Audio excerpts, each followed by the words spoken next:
दोस्तों, जरा सोचिए। एक तरफ भारत के महान विचारक और संविधान निर्माता, जिन्होंने करोड़ों लोगों को समान अधिकार दिलाने के लिए पूरी जिंदगी संघर्ष किया, और दूसरी तरफ क्रिकेट की दुनिया का एक ऐसा नाम जिसने छोटे से शहर से निकलकर पूरी दुनिया में भारत का झंडा बुलंद किया। जी हां दोस्तों, हम बात कर रहे हैं एक ओर भारत के महान नेता बाबा साहेब आम्बेडकर की, और दूसरी ओर भारत के सबसे सफल क्रिकेट कप्तानों में से एक महेंद्र सिंह धोनी की। लेकिन दोस्तों, सवाल यह है कि आखिर धोनी ने बाबा साहेब आम्बेडकर के बारे में ऐसा क्या कहा जिसने सोशल मीडिया पर चर्चा छेड़ दी? क्यों लोग कहने लगे कि धोनी का यह बयान सिर्फ एक बयान नहीं बल्कि लाखों युवाओं के लिए प्रेरणा है? जानेंगे क्या है पूरी खबर। तो दोस्तों, अगर आप चैनल पर नए हो तो चैनल को अभी के अभी सब्सक्राइब करो और वीडियो को भी लाइक कर दो और वीडियो अपने दोस्तों के साथ शेयर कर दो। तो चलिए वीडियो शुरू करते हैं।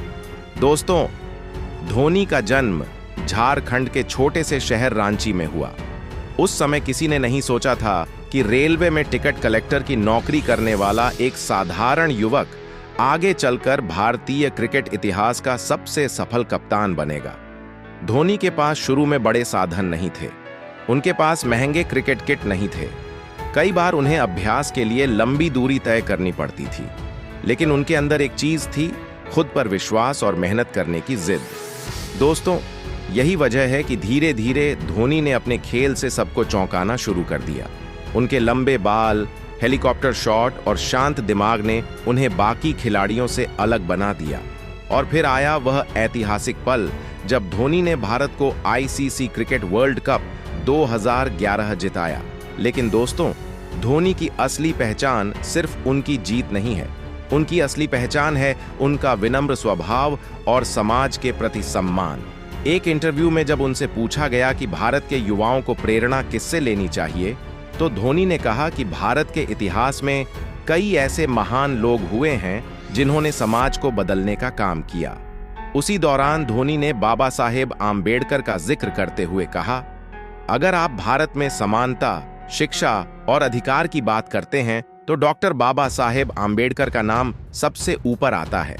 उन्होंने जो संविधान दिया वही आज हर भारतीय को अपने सपने पूरे करने का मौका देता है। अगर आज एक छोटे शहर का लड़का भारत की टीम का कप्तान बन सकता है तो उसके पीछे उस व्यवस्था का योगदान है जो बराबरी का अधिकार देती है। दोस्तों, धोनी का यह बयान इसलिए भी खास है क्योंकि उन्होंने अपने जीवन में भी संघर्ष देखा है। धोनी ने एक साधारण परिवार से आकर इतनी बड़ी सफलता हासिल की।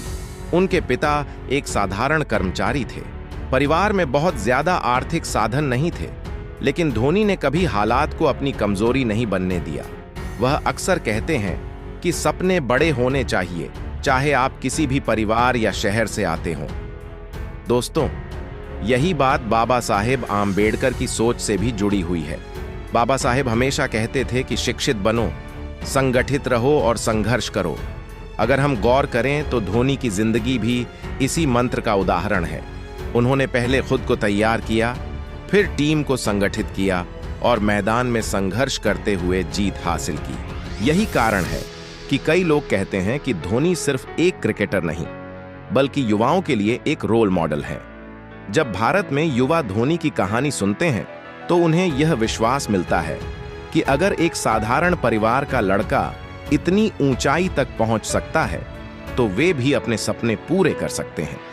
दोस्तों, बाबा साहेब आम्बेडकर का सपना भी यही था कि भारत का हर व्यक्ति, चाहे वह किसी भी जाति, धर्म या वर्ग से हो, उसे आगे बढ़ने का समान अवसर मिले।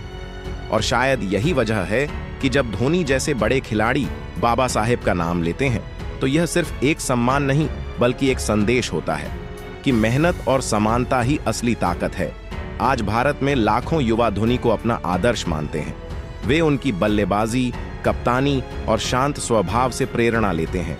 लेकिन अगर वही युवा बाबा साहेब आम्बेडकर के विचारों को भी समझें तो वे सिर्फ एक सफल व्यक्ति ही नहीं बल्कि एक जागरूक नागरिक भी बन सकते हैं। दोस्तों, इतिहास हमें बताता है कि समाज तभी आगे बढ़ता है जब उसमें बराबरी और न्याय हो।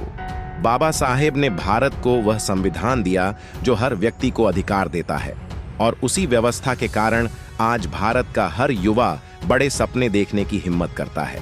और शायद यही वजह है कि आज भी बाबा साहेब आम्बेडकर का नाम सिर्फ इतिहास की किताबों में नहीं बल्कि करोड़ों लोगों के दिलों में जिंदा है।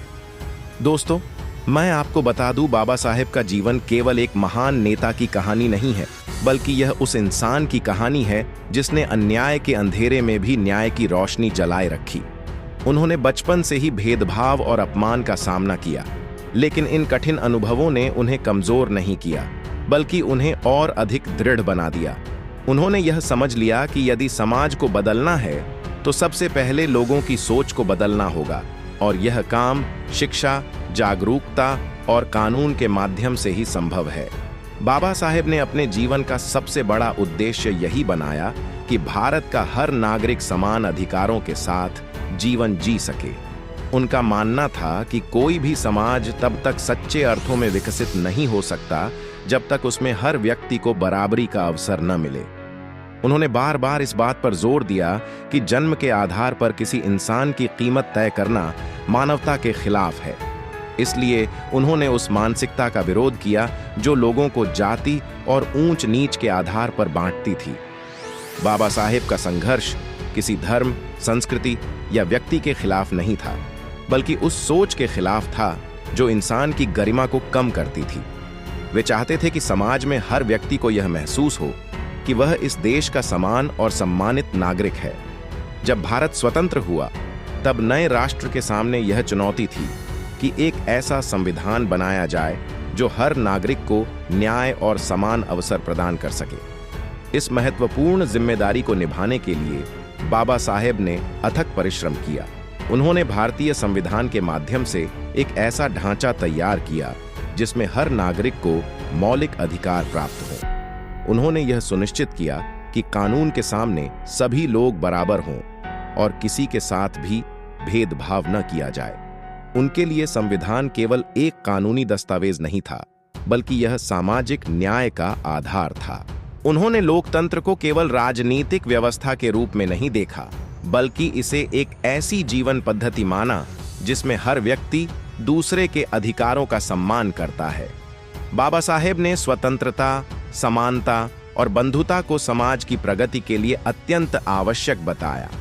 उनका मानना था कि यदि समाज में केवल स्वतंत्रता होगी लेकिन समानता नहीं होगी तो शक्तिशाली लोग कमजोरों का शोषण करेंगे।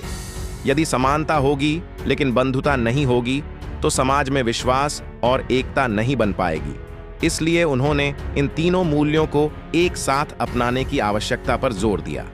उनके अनुसार एक सच्चा लोकतांत्रिक समाज वही है जहां लोग एक दूसरे को भाईचारे और सम्मान की भावना से देखते हैं। तो दोस्तों, आपके इस विषय पर क्या विचार है, हमें कमेंट करके बताइए।